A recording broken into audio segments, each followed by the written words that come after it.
ইমাম হুসাইনের সামনে ভাই দুনিয়া থেকে বিদায় হয়ে গেল। ভাই বড় দম রক্তের বাঁধন। এ যুবক ভাইয়া ভাই কোনদিন ফাটল সৃষ্টি করো না। আরে বড় ভাই যদি হয়ে থাকো একটু ধৈর্যের সেতু বন্ধন হয়ে যান। বড় ভাইটা যদি নিশানাটা লড়াইয়া ফেলে ছোট ভাইগুলো বিভ্রান্ত হয়ে যায়। বাবা দুনিয়ার থেকে চলে গেলে ভাইটা ওই জায়গায় ছায়া হয়ে কাজ করে। কথা কোন ঠিক না? মা দুনিয়ার থেকে চলে গেলে বড় ভাইয়ের বউটা ছায়ার মতো কাজ করে। এই জন্য যুবক ভাইয়েরা আমার, ভাইয়ের সামনে ভাই চলে গেছে, ভাই চোখের পানি ফালাইয়া কান্দে। পৃথিবীর মানুষ এমন ভাবে নবীর আওলাদদেরকে শেষ করে দেওয়ার জন্য ষড়যন্ত্রের ছক এঁকেছে। ইমাম হুসাইন রাদিয়াল্লাহু তাআলা আনহু একা হয়ে গেল। আল্লাহু আকবার, জোরে গন।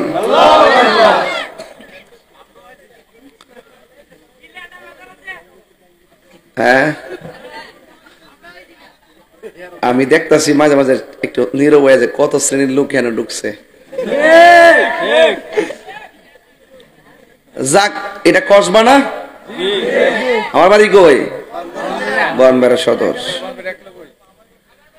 আমরা কসবা মন্ত্রী, সদর মন্ত্রী। কসবার মন্ত্রী হেড ঠিক মারা বাজরে কোনা গেলে গা আমরা বনবেড়ার বেড়ায় দেয় দিছি। কথা কোন ঠিক না বেটে? যাক, আমি যেই কথাটা বলছিলাম আর কি,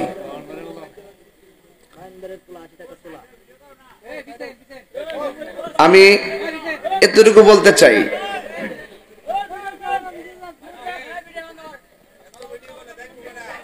আমার যুবক ভাইরা, রাসূল করিম সাল্লাল্লাহু আলাইহি ওয়াসাল্লাম কোন দুইজনের হাতে ধরছে? দইরা বলতেছে, যারা আমারে ভালোবাসতে চাও এই দুইজনকে ভালোবাসো। ও আবাহুমা, এই দুইজনের বাপেরে ভালোবাসো। ইমাম হাসান হোসেনের আব্বার নাম কি? মৌলা আলী রাদিয়াল্লাহু তাআলা আনহু। ওয়া উম্মাহুমা, তাদের দুইজনের মাকে ভালোবাসো। দুইজনের মায়ের নাম কি? মা ফাতেমা। ইনি কি লক্ষ্মীপুর ফাতেমার মতো? ইনি হলো খাতুনে জান্নাত মা ফাতেমা, যিনি কোটি কোটি নারী সমাজের সর্দারিনী। কথা বলেন ঠিক না?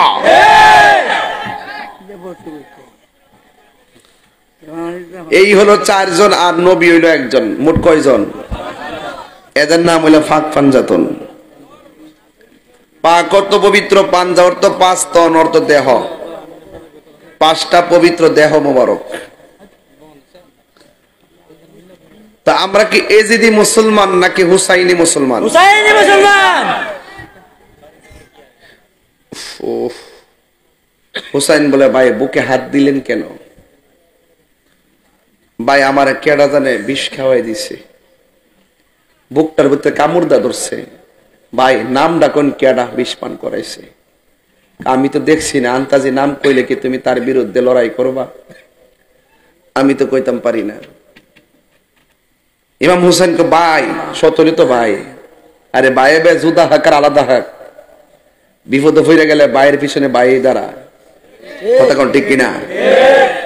যত কিছুই হোক, ওকে যত কিছু হোক, চোখের সামনে ভাইয়ের কপালে রক্ত জ্বললে আরেক ভাই সহ্য করতে পারে না। ভাই আপনাকে কে বিস্মান করেছে? নাম ডাকন। আমি কি ওই না, আমি কি আন্তাজি বলে যাব তুমি তার বিরুদ্ধে যাওয়ার জন্য? একজন নির্দোষ মানুষের কি আমি দোষী বলবো? আমি তো দেখি নাই। তো সংক্ষেপে এখান থেকে বুঝাইতাম চাইতেছি, যেই নবী যার ঠোঁটের মধ্যে নিজের নুরানি ঠোঁট মুবারক দিয়া চুমা দিছে, এই ঠোঁট দিয়া বিষপান করে ওই আদরের নাতিটারে শহীদ করে দিছে। আর যে গলার মধ্যে আমার নবী বারবার চুমা দিছে, ওই হুসাইনের গলার মধ্যে ছুরির চালাইয়া ধ্বংস করে দিছে। আর যেই নবী সৃষ্টি না হইলে পানি সৃষ্টি হইতো না, সেই নবীর আওলাদের জন্য তারা পানি বন্ধ করে দিছে। তাহলে বোঝা গেল যুগে যুগে যুগে যুগে এই ঘটনাগুলো যদি ইহুদি করত, খ্রিস্টান করত, হিন্দু করত, মন্ডার মধ্যে বুঝ দিলাম হইলে যে হেরার লগে আমাদের ধর্মীয় সমস্যা আছে। এই ঘটনাটা গড়াইছে দাড়িওয়ালা, টুপিওয়ালা, ফাগরিওয়ালা ফুরাতের পানি দিয়া উজু করিন না। ঠিক ওই প্রেক্ষাপটে মুনাফিকরা যুগে যুগে মুসলমানদের নিজের মাথায় নিজেরা কুড়াল মারছে। ঠিক এই একটা অবস্থা ফিলিস্তিন চলতেছে। যখন আমরা বাংলাদেশে আন্দোলন করি, তখন বাংলাদেশ যখন ফিলিস্তিনের পক্ষে, ইসরায়েলের বিরুদ্ধে আমরা আন্দোলন করি, তখন এক শ্রেণী দাড়িওয়ালা, টুপিওয়ালা আহলে হাদিস লামাযাবিরা এরা কয় কলম দিয়ে বলে সমস্যার সমাধান হইব। আমরা রে মাইরা 90% ফিলিস্তিনের জায়গা দখল কইরা, মসজিদে দখল কইরা, শিশুদেরকে ওপেন গুলি কইরা মারতেছে। সেইরি খাওয়া বন্ধ, ইফতার করা বন্ধ। এই সমস্ত নির্যাতনের বিরুদ্ধে কথা না বইলা কয় কলম দিয়া বলে সমস্যার সমাধান হইব। তাইলে বোঝা গেল এরা ওই ইসরায়েলের দালাল।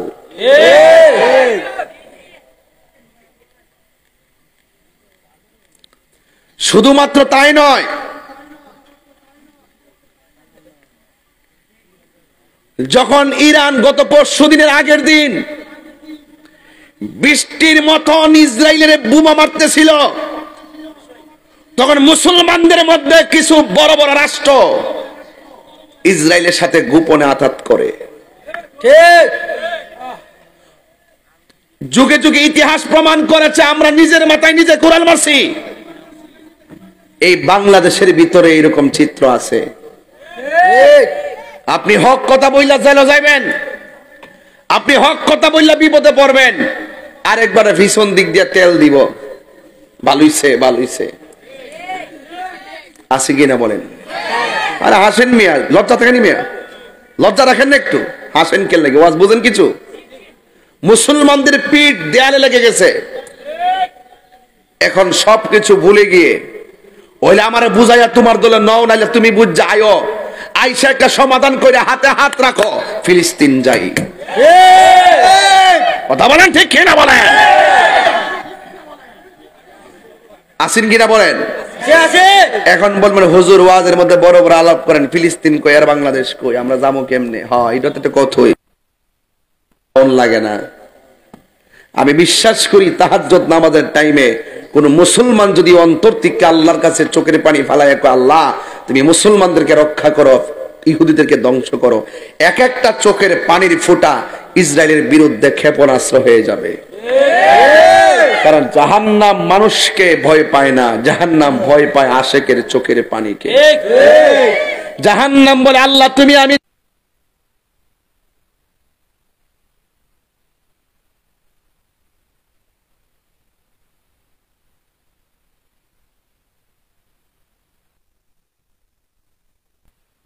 তোমার প্রেমিকের চোখের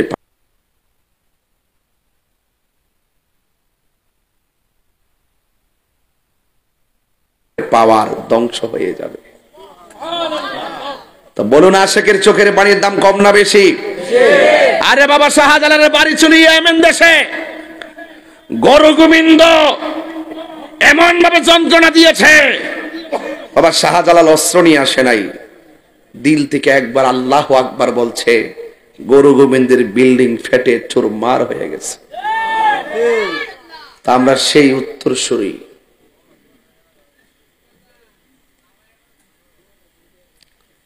এই জন্য যতদিন বেঁচে থাকবেন ইমানটারে তাজা রাখবেন। ইমাম হুসাইনকে ভাই কেডা মারছে? ও ভাই কোহে একবার শুনি,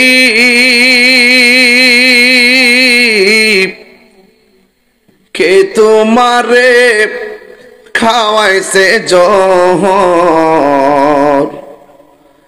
রাসূলের রানী রে, হায়রে আমার সোনার চন্দ্রমণি, হায়রে আমার সোনার চন্দ্রমণি, ছোট ভাই কই বড় ভাই রে, ও ভাই কেমনে যাওছো লিয়া,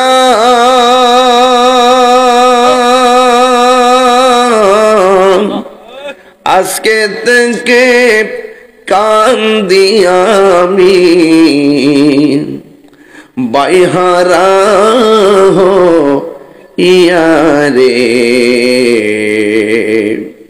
হায়রে আমার সোনার চন্দ্রমণি। আল্লাহ বলে ও জিবরাইল, ও জিবরাইল যাও না রে লিয়া,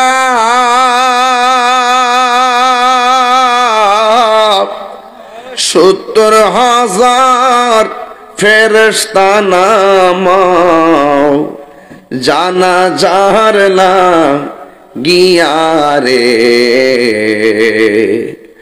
হায়রে আমার সোনার চন্দ্রমণি, হায়রে আমার সোনার চন্দ্রমণি। আকাশ কান্দে বাতাসে কান্দে, কান্দে দরিয়ার পানি,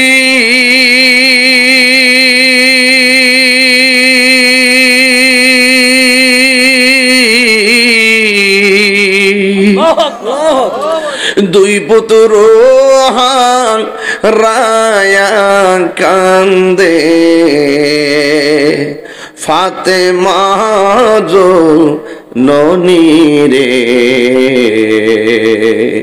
হায়রে আমার সোনার চন্দ্রমণি, হায়রে আমার সোনার চন্দ্রমণি। ও বন্ধু, ছোট ভাই কই বড় ভাই রে, ভাই রে তোমার নাভি থেকে মাথার তালু পর্যন্ত যে অংশটা ডাইরেক্ট আমার নানার মতো, কার অংশ দেখে আমি নানারে স্মরণ করব? ও ভাই তুমি আমার ছেড়ে চলে যাইতেছো, এমন ভাবে ইমাম হুসাইনের সামনে ভাই দুনিয়া থেকে বিদায় হইয়া গেল। ভাই বড় দন রক্তের বাঁধন, এ যুবক ভাইয়া ভাই কোনদিন ফাটল সৃষ্টি করো না। আরে বড় ভাই যদি হয়ে থাকো একটু ধৈর্যের সেতু বন্ধন হয়ে যান, বড় ভাইটা যদি নিশানাটা লড়াইয়া ফেলে ছোট ভাইগুলো বিভ্রান্ত হয়ে যায়। বাবা দুনিয়ার থেকে চলে গেলে ভাইটা ওই জায়গায় ছায়া হয়ে কাজ করে, কথা কোন ঠিক না? মা দুনিয়ার থেকে চলে গেলে বড় ভাইয়ের বউটা ছায়ার মতো কাজ করে। এই জন্য যুবক ভাইয়েরা আমার, ভাইয়ের সামনে ভাই চলে গেছে, ভাই চোখের পানি ফালাইয়া কান্দে। পৃথিবীর মানুষ এমন ভাবে নবীর আওলাদদেরকে শেষ করে দেওয়ার জন্য ষড়যন্ত্রের ছক এঁকেছে। ইমাম হুসাইন রাদিয়াল্লাহু তাআলা আনহু একা হয়ে গেল। নাই মৌলা আলী রাদিয়াল্লাহু তাআলা আনহু দুনিয়াতে নাই। খাতুনে জান্নাত মা ফাতেমা জোহরা রাদিয়াল্লাহু তাআলা আনহা দুনিয়াতে নাই। ইমাম হাসান চলে গেছে। ইমাম হুসাইন রাদিয়াল্লাহু তাআলা আনহু তিনি দাওয়াত পেয়েছেন, ওই কুফা নগরীতে যাবে। কিন্তু ইমাম হুসাইন রাদিয়াল্লাহু তাআলা আনহু যাওয়ার আগে মুরব্বীদেরকে নিয়ে পরামর্শ করে ডাক দিয়ে বলে, মুরব্বীরা, কুফা নগরী থেকে আমার কাছে চিঠি এসেছে, আপনারা মুরব্বীরা কি বলেন? মুরব্বীরা বলে, ও হুসাইন, আপনি যাবেন না, আমরা অতীত থেকে দেখেছি এদের মুখের ব্যবহার অনেক সুন্দর, তলোয়ারের ব্যবহার ভালো না। যাদের মুখের ভাষা সুন্দর, অন্তর ভালো না, এদেরকে কি বলে? আরো যদি কোন কি বলে এই মুনাফিক আমাদের সমাজে আছে না নাই? সবচাইতে ঘর ধ্বংস করে, বংশ ধ্বংস করে, সমাজ ধ্বংস করে, বাজার ধ্বংস করে একমাত্র মুনাফিক। কথা বলতে এই সমাজের ম্যাক্সিমাম মুনাফিক দেখবেন আপনার সামনে আপনার কথা, আরেক জায়গায় গেলে আপনার বিরুদ্ধে কথা। আছে না নাই বলেন? এরপর ইমাম হুসাইন বলেন, ঠিক আছে আমি যাব না, তবে যাওয়ার আগে একটা প্রতিনিধি পাঠাই। ইমাম মুসলিম রাদিয়াল্লাহু তাআলা আনহুকে ঠিক করা হলো। ইমাম মুসলিম রাদিয়াল্লাহু তাআলা আনহু এই দেশের অবস্থা বুঝতে যাবেন। ওনার দুইটা সন্তান, একজনের নাম মুহাম্মদ, আরেকজনের নাম ইব্রাহিম। বাপের ডাক দিয়ে বলে, আব্বা আপনি একলা যাবেন কেন, আমরাও যাব। এই দুইটা সন্তান নিয়ে গেছে, ইমাম মুসলিম চলে গেছে। ইমাম হুসাইন কই, তুমি যদি দেখো এই দেশের অবস্থাটা ভালো, তাইলে আমি রওনা দিব। এই প্রতিনিধি বানাইয়া ওই কুফাতে পাঠাইছে। কিন্তু ইমাম মুসলিম যাওয়ার পরে ওই দেশের মানুষগুলো ইমাম মুসলিমের সঙ্গে এমন ব্যবহার করছে, একজন নয়, দুইজন নয়, হাজার হাজার মানুষ ইমাম মুসলিমের হাতেই মুরিদ হয়ে গেছে। ইমাম মুসলিম রাদিয়াল্লাহু তাআলা মনে করেন, আমি হইলাম প্রতিনিধি, আমার সঙ্গে যদি তারা এত ভালো ব্যবহার করে, ইমাম হুসাইন রে পাইলে তো তারা কলিজাটা দিয়া দিবে।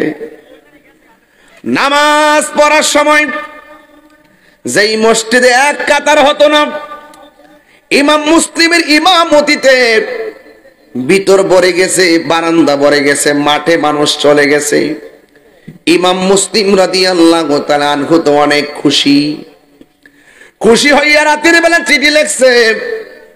এই চিঠিটা ইমাম হুসাইন রাদিয়াল্লাহু তাআলা আনহুর কাছে পাঠিয়ে দিছে। ওই চিঠির ভাষাটা এমন ছিল, ইয়া হুসাইন তালহানা, এ হুসাইন আপনি আসুন, আমারে পাইয়াই হাজার হাজার মানুষ আমার কাছে মুরিদ হয়ে গেছে, আপনারে পাইলে সবাই আপনার কাছে মুরিদ হয়ে যাবে। যেই মাত্র চিঠিটা পাঠাইয়া দিছে, ওই প্রদেশের মধ্যে একজন গভর্নর ছিল, যার নাম ছিল ইবনে জিয়াদ। ইবনে জিয়াদ ঘোষণা করলো, নবীর আওলাদের পক্ষ থেকে প্রতিনিধি আসার পরে কারা কারা হাতের মধ্যে মুরিদ হইছস নামবে। কে কে মুরিদ হইছস তাড়াতাড়ি কর।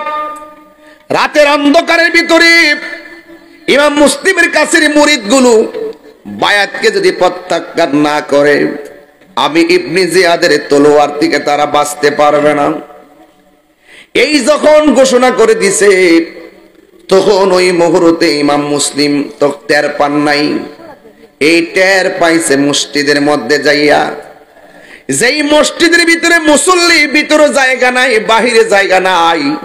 ইমাম মুসলিম বলে, আমি ইমামতি করতে গেলাম, যাইয়া দেখি বারান্দার মুসল্লির খবর নাই। জোহরের টাইমে দেখি ভিতরের মুসল্লির খবর নাই। রাতের বেলা ঘুমায়া ঘুমায়া চিন্তা করে, মুরব্বীরা যে কইছিল এদের মুখের ব্যবহার অনেক সুন্দর, তলোয়ারের ব্যবহার ভালো না, মনে হয় যেন এরা আমাদের সঙ্গে মুনাফিকি করতেছে। রাতের বেলা যখন মুসল্লি নাই, ওই দিক দিয়ে দুইজন ঘাতক ইমাম মুসলিমের ঘরের দরজার মধ্যে তলোয়ার নিয়ে দাঁড়ায় রয়েছে। ইমাম মুসলিম মনে মনে ভাবলেন, আমি সকালবেলা উঠে যেইভাবে হোক হুসাইনকে না করব দেশে আসার জন্য, যেই মাত্র এই চিন্তা কইরা ফজরের টাইমে মসজিদে না যাইয়া তিনি ইমাম হুসাইনের কাছে খবর পাঠানো ব্যস্ত হয়ে গেল। ওই মুহূর্তে ইমাম মুসলিমের গলার মধ্যে দুইটা ছুরি ধরলো। কোথায় যাও? কয়, আমাকে তোমরা গলার ভিতরে ছুরি ধরলা কেন? তোমরা না গত রাত্রে আমার পিছনে মুক্তাদি ছিলাম, মুসল্লি ছিলাম। কয়, বেশি কথা বলবা না, বেশি কথা বললে কল্লা আলাদা ফেলে দিব। আমরা এসেছি তোমার কল্লা নেওয়ার জন্য। ইমাম মুসলিম ডাক দিয়া কয়, আমি আগেই টের পেয়েছি তোমরা মুনাফিক, কিন্তু তোমরা আমাকে মারো, কোনো অসুবিধা নাই। শুধু হুসাইনকে চিঠি দিয়া বলবো, চিঠিটা যেন পেয়ে তিনি না আসেন, আমি একটা প্রতিনিধি পাঠাবো, আমাকে সেই সুযোগটা দিয়ে দাও। আর না হয় আমি যাইয়া বলবো, হুসাইন আপনি যাইয়েন না, কিন্তু আমি ওয়াদা করছি তাদের কাছে যাব, আমি যাইতেছি। এবার ওরা বলছে, না না তুমি গেলে আর আসবে না। আমরা নবীর আওলাদ, ওয়াদা করলে ওয়াদা ভঙ্গ করি না, এরপরও তারা মানে না। ইমাম মুসলিম যখন দেখলেন তাকে জবাই কইরা ফেলাইবে, তখন তিনি বললেন, তোমরা একটা কাজ করো, আমার যদি মেরে ফেলোই তাইলে আমাকে একটু সময় দাও, আমি 2 রাকাত নামাজ পড়ব। ইমাম মুসলিম তলোয়ার কাঁধে লইয়া তিনি নামাজ পড়েছেন। আপনারা লক্ষ্মীপুরের মানুষ বলেন, ওই নামাজের দরকার আছে না নাই? হাসরের ময়দানে প্রথম হিসাব হবে নামাজের হিসাব। একটা কদম সামনে কেউ যাইতে পারবে না নামাজের হিসাব না দিয়া। ইমাম মুসলিম তলোয়ারের সামনে 2 রাকাত নামাজ পড়লো কেন? এই জন্য পড়েছে, ইমাম মুসলিম বুঝাইয়া গেছে এদের নামাজ আর আমার নামাজ এক নামাজ না। কথা কোন ঠিক কিনা? যেই মাত্র নামাজের সাজদার মধ্যে গিয়ে নামাজটা শেষ করে 2টা হাত বাড়াইছে, ওই মুহূর্তে ইমাম মুসলিমের কল্লাটা তারা ফেলে দিয়েছে। আর ওই দিকটা ইমাম হুসাইন চিঠি পাইয়া দলবল নিয়ে আসতেছে। আর এই দিকটা 2টা সন্তান ফজর নামাজের পর সূর্য ওঠার পরে যেই বাসায় ছিলেন সেই বাসার মালিকরে বলতেছে, ও সাহিবুল বাইত, ও ঘরের মালিক, আব্বা তো প্রতিদিন রৌদ্র ওঠার পরে আমাদের খোঁজ খবর নিতেন, আমার আব্বা আজকে কোথায়? আমার আব্বা দিয়ে আজকে আসতেছে না। ওরা ডাক দিয়ে বলে, এ মুহাম্মদ ইব্রাহিম, তোমার আব্বারে ওরা মেরে ফেলেছে। ইন্না লিল্লাহি ওয়া ইন্না ইলাইহি রাজিউন। এই কথা শোনার পরে 2টা সন্তান দেখেন কেমন, বাপেরে মারছে দুঃখ করে না, বাপ শহীদ হইয়া জান্নাতে চলে গেছে। ইমাম মুসলিম যে কাফেলা নিয়ে আসতেছে বাপের চিঠি পাইয়া, ইমাম মুসলিম সেই দিকে একটা দৌড় মারছে। দৌড় মারার পরে ওই লোকটা ডাক দিয়া কয়, তোমরা যদি মদিনায় যাইতে চাও সকালবেলা উটের কাফেলা যাবে, কাফেলার সঙ্গে তোমাদেরকে দিয়ে দিব। এবার ওই কাফেলার সঙ্গে তাদেরকে দিয়ে দিছে। সবাই উঠ দিয়া যাক, মরুভূমির গরম বালির ভিতরে ওই নূরের টুকরা মুহাম্মদ ইব্রাহিমের পা লাইগা পায়ের নিচে ঠসা পড়ে গেছে। মরুভূমির বালির ভিতরে তারা তৃষ্ণার্ত হয়ে গেছে। ছোট ভাইটা ডাক দিয়া বলে, বড় ভাই গো, বড় ভাই, আমি আর হাঁটতে পারতেছি না, দেখেন না কাফেলা অনেক দূরে চলে গেছে, ওই কাফেলা এখন দেখা যায় না, আমরা একা একা গেলে রাস্তা চিনব না, মরুভূমির পাহাড় আর পাহাড়। ভাই, অনেক তৃষ্ণা লাগছে, যদি পারেন আমার একটু পানি দেন। এবার ইমাম ওই মুহাম্মদ ইব্রাহিম 2জন দেখতেছেন, একটা মহিলা কূপের ভিতর থেকে পানি তুলতেছে। মহিলা মাথাটা নিচে ঢুকাইয়া বালতি দিয়া পানি তুলতেছে, আর মহিলা পানির নিচে তাকাইয়া দেখতেছে, পানির নিচে 2টা নূরের টুকরা দেখা যায়। আবার মাথাটা তুললা দেখে আসলে পানির নিচে নূরের পুতুল নয়, ওই কূপের পাড়ের ভিতরে চাঁদের মতন, পূর্ণিমার চাঁদের মতন ফুটফুটে 2টা বাচ্চা দেখা যায়।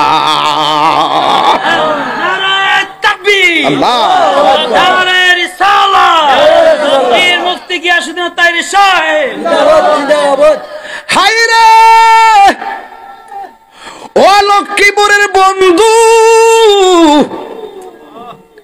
এখন বলবেন এত গভীর রজনীতে কেন আলোচনাটা তুললাম?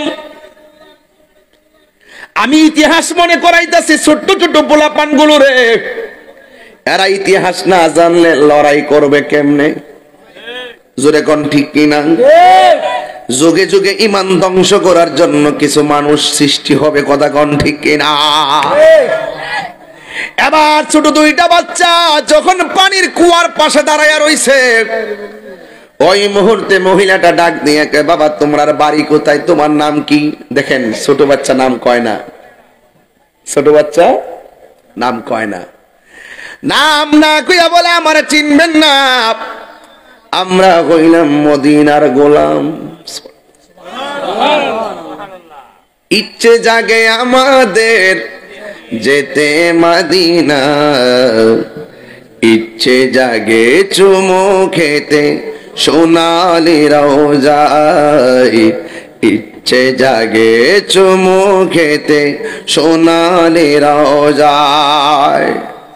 সারা বছর অনেক উমরা করে, জিলহজ মাসে হাজিরা হজ পালন করে। সারা বছর অনেক উমরা করে, জিলহজ মাসে হাজিরা হজ পালন করে। তাদের সঙ্গে সাথী হতে আমারই মন চায়, তাদের সঙ্গে সাথী হতে আমারই মন চায়। ইচ্ছে জাগে চুমু খেতে সোনালি রোজায়, ইচ্ছে জাগে চুমু খেতে সোনালি রোজায়। ঠিক কিনা? ওই ছোট বাচ্চা দুইটা বলে আমরা মদিনার গোলাম, আমরা একটু পানি তৃষ্ণা লেগেছে, আমরা একটু পানি পান করব। এবার তাদেরকে পানি পান করাইলো আর বলেছে আমরা মদিনায় যাব, একটু রাস্তা দেখায়া দেন। ওই মহিলা ডাক দিয়া বলে এখন মদিনার কাফেলা পাওয়া যাবে না, যদি মদিনায় যেতে চাও আমি যেই বাড়িতে থাকি সেই বাড়িতে তোমাকে নিয়ে যাই। সকালবেলা মদিনা আর কাফেলা দরাইয়া দিব, চিৎকার মেরে কি আল্লাহু আকবার বলা যাবে না। এই বৃষ্টি পড়ে, বৃষ্টি কি ফোঁটা পড়ছে, তাইলে একটু জিকির করে ওই দোক দে, মানে বৃষ্টি ফলে হারি জমগা তারা সামনে আই পড়ে মান্ডি, এটা সামনে সামনে এটা তলে একটা মহাব্বতের জিকির করেন আল্লাহ আল্লাহ আল্লাহ আল্লাহ আল্লাহ আল্লাহ। এ মাইকেল মাইকেল মাইকেল আল্লাহ আল্লাহ আল্লাহ। কলবে কলবে মিল না হইলে, কলবে কলবে মিল না হইলে মনের আশা পূরণ হইবে না রে আল্লাহ। নিগে সেরাইতে কারবাসে বাজে, নিশিরাইতে কারবাসে বাজে। আগুন লাগছে কলবের ভিতরে, আগুন লাগছে কলবের ভিতরে, উপরে বৃষ্টি দিলে হইব কি আল্লাহ। নিগে সেরাইতে কারবাসে বাজে মাশাআল্লাহ। মুর্শিদ সান মারাও, মুর্শিদ মুর্শিদ কয় রাহায়া আমার গোমাসে না নয়নে, আমারে বলে বা মুর্শিদ কে বনে মাশাআল্লাহ। আমি তোমায় ভালোবাসে পাগলের মত, যত কাঁদাও কাঁদেব আমি জনমের মত মাশাআল্লাহ। লোক সমাজে যেই যাব লোক ছাড়ব না প্রেম জীবনে, লোক সমাজ লোক সমাজে যেই যাব লোক ছাড়ব না প্রেম জীবনে, আমার বলিবা মুর্শিদ কে মনে আল্লাহ আল্লাহ। ऐसे क्या करो अल्लाह अल्लाह अल्लाह अल्लाह अल्लाह अल्लाह अल्लाह अल्लाह। তোমরা গেব যাইবা আমার অন্তর বইরা কহিল, আরে তোমরা গেব যাইবা আমার অন্তর বইরা কহিল, আমি জানি গব দয়ালের নামে আছে কত জালা, আমি জানি গব আমি বুঝি গব দয়ালের নামে আছে কত জালা মাশাআল্লাহ। এই জগতে প্রেম করিয়া কের ইয়াসে বালা, হাই গো কের ইয়াসে বালা মাশাআল্লাহ মুর্শিদ মুর্শিদ কইরা তাহিরি হইছে রে দেওয়ানা আমি জানি গো আমি বুঝি গো দয়ালের নাম আছে কত জালা আমার মুর্শিদ কেন বোঝে না আমার মুর্শিদ কেন বোঝে না তোরে আমি কত ভালোবাসি মাশাআল্লাহ আল্লাহ আল্লাহ দেখায় রূপের ঝলক